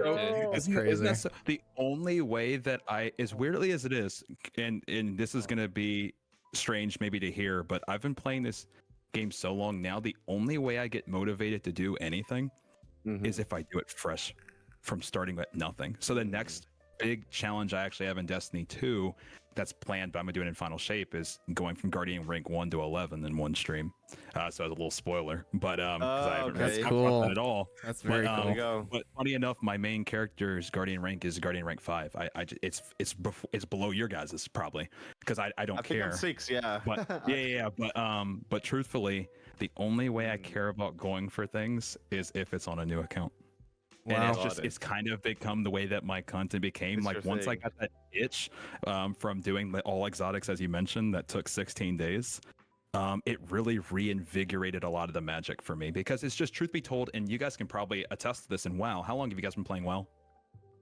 I don't want to. Too long. We're gonna summer raids, yeah. Like really. I mean, I'm 10 years in Destiny, almost 10 years. I'm at 9 years. What are we at in WoW? I mean, what's the upcoming anniversary? Is it 20 years? I mean, there Something you go. like Yeah. So double my time, but one thing that I think will draw similarity on that I would say is, did it feel more magical getting something new on year 1 or year 20? And I'll answer the same question for year 1 versus year 9. What felt more magical? Can things really feel as magical on year 20 as is year 1? Magical, I wouldn't say, but the last race was insane. Yeah, and well, not race. I'm not talking about the race though. I'm talking about getting something. Piece of loot in the game. Not the race scene. Like just pure playing the game. Yeah. Did it feel better getting something on year 20 or year 1? 1 for sure. Yeah, it's not even close. Roger, it's not even close. And that is for me. Starting over and experiencing things has actually been a weird way of rebringing that magic back for me, because I was, for example, there was one weapon that was holding me up on day 15 that I was losing my mind on. And I honestly, at one point, was thinking I might need to quit this. This might not be possible. This is just taking too long. And it was just fighting Lion. It's just a basic exotic. But when I got it, I jumped out of my chair and ran into my bed and started screaming because I was just so excited, just because it was a new objective. It rewired my brain. And so I don't get that as much now, just from the longevity of playing. So that's why me getting a new Triumph now, it's like, but back in Destiny 1, I was all over the Grimoire. For all my OG Destiny 1 players, you remember the Grimoire. I mean, I was all over that back then. So for me now, I rewired my brain where I like to do things fresh.